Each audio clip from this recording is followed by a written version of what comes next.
Okay, in our team we have Cici Nidawati, myself Nurul Aina Syuhada, and another one is Nasha Nur Shafira. Don't sleep guys, let's start! Hi everyone, good morning, Assalamualaikum. Today our group will explain about attribution theory by Bernard Wiener. First, we will look into the figures behind this attribution theory. Originally, this theory was proposed by Fritz Heider in 1958, but then the one who developed the theoretical framework for this theory is Bernard Wiener. Bernard Wiener is an American psychologist who was born in 1935 in Chicago, United States.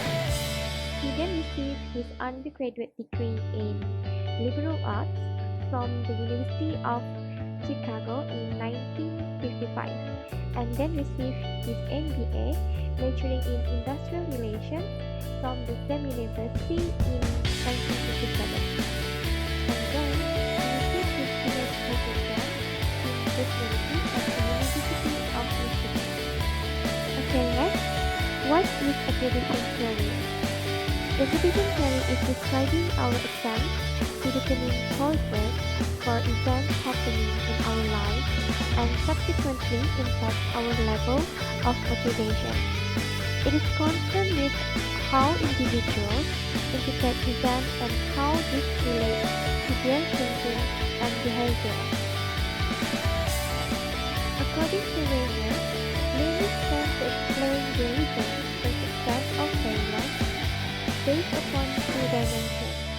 The first dimension is based on the internal or external locus of control. So, for individuals who have an internal locus of control, will more often attribute their success and failure to their ability and effort, while for those individuals with an external locus of control, will more often attribute their success and failure the past difficulty and luck. Therefore, an individual's locus of control, in terms of external or internal, is an important factor of achievement within an instructional environment. The second causal dimension is related to stability of the cause and outcome. Both ability and past difficulty are considered to be related to a stable relationship, while effort and luck are considered to be more unstable in nature.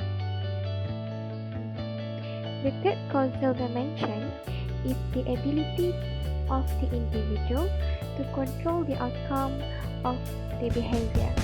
If the behavior is controllable, then the individual has the capability to influence the outcome of a task or behavior, whereas if a behavior is uncontrollable, the individual has limited or no capability to influence the outcome of a task or behavior. Okay, now we move to the principle of attribution theory. In attribution theory, we have three principles. First is three-stage process. Second, achievement.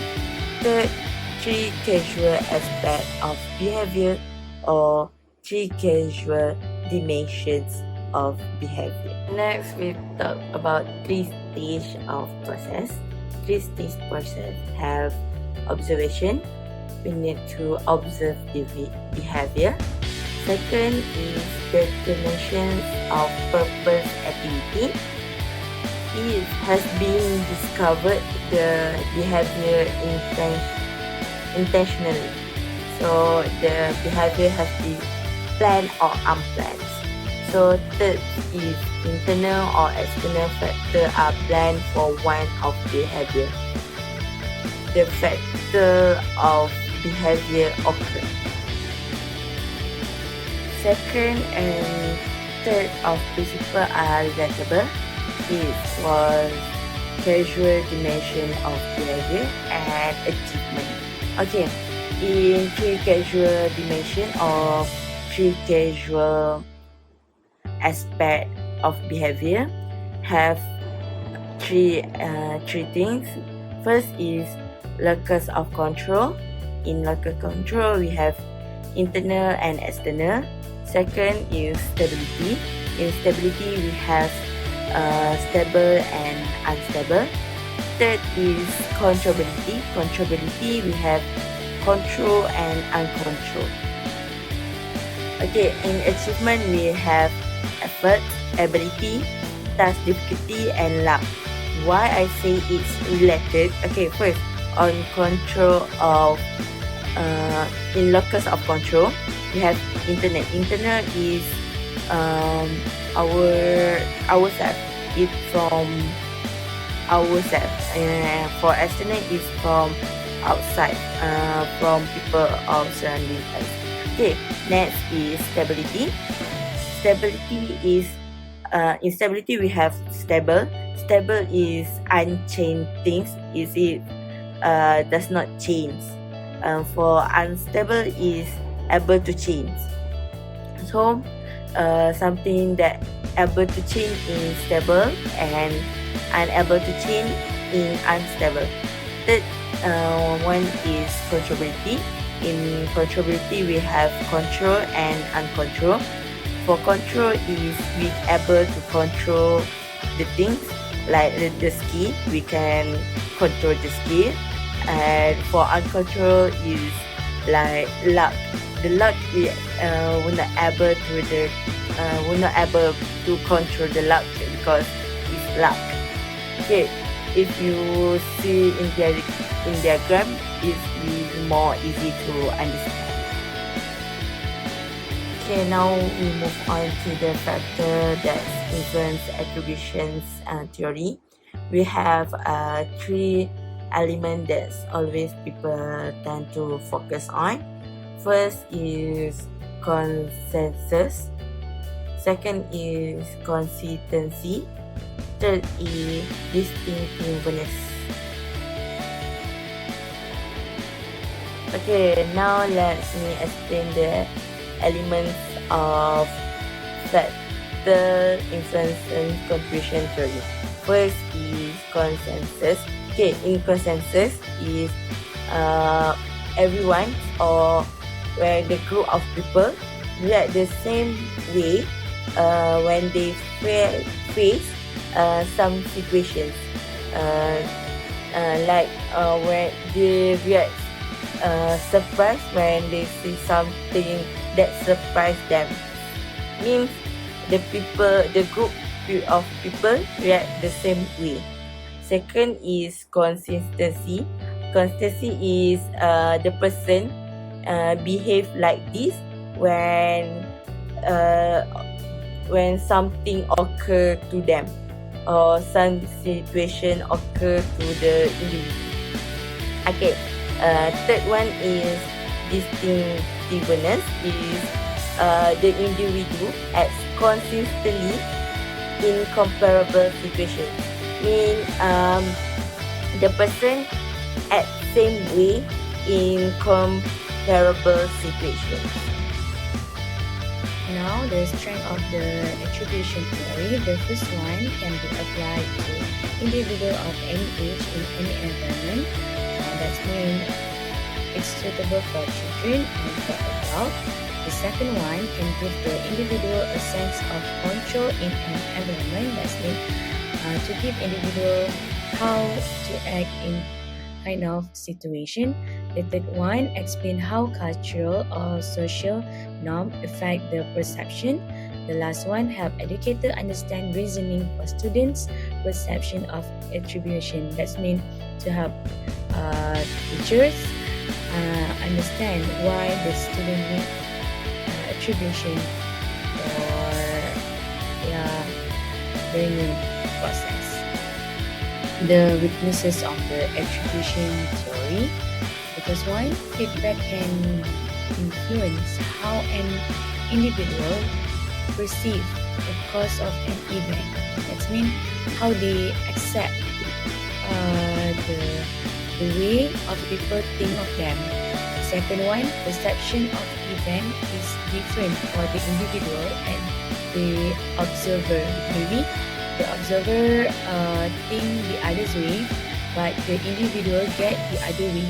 Something like that. The third one is bias and social consensus can change perception.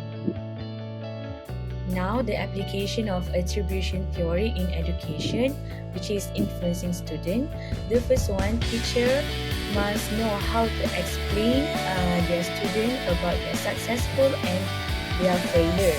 The first one, instead of telling a student, "Good work, you are smart," try saying, "Good work, your effort will make a difference," isn't it? For student that fail, instead of saying, "Too bad, this is too hard for you," try saying, "Let's find a strategy for practicing this more, and then you can try again." Next, teacher also need to be ready to give help to individual who need it, because we don't know when they need our help, so we need to keep eye on it. When the children think it's hard to complete the task, they will feel unproductive and they will have this thought, "I will never understand this. I'm not smart enough," or "It doesn't matter how hard I study, I still didn't get it." So we need help this kind of student. Okay, the last one is feedback in the attribution theory is extremely valuable in practically learning environment. Educator can use feedback to help their student perform based on their perceptions of the outcome of their work. If a student performs poorly but has the potential to do better by trying harder, educator can stress your effort as an attribution, and this will be likely cause the student to increase the performance. That's mean when teacher give feedback from their work, they can change or they can try harder to make a perfect outcome, to make a better outcome from before. Okay, for example, "Wow, this box look really nice. Why not you put some color or some decoration?" So the children will try harder and improve their outcome. Okay, in conclusion, educator can better fulfill the requirement of students by taking the time to get know the students in educational setting, meaning in classroom setting or in learning process.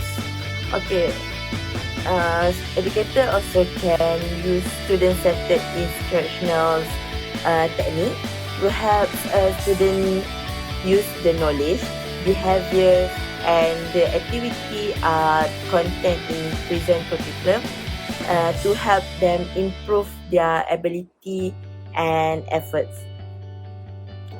Lastly, this change to educational program can assist students create internal locus control that will help them success in academically.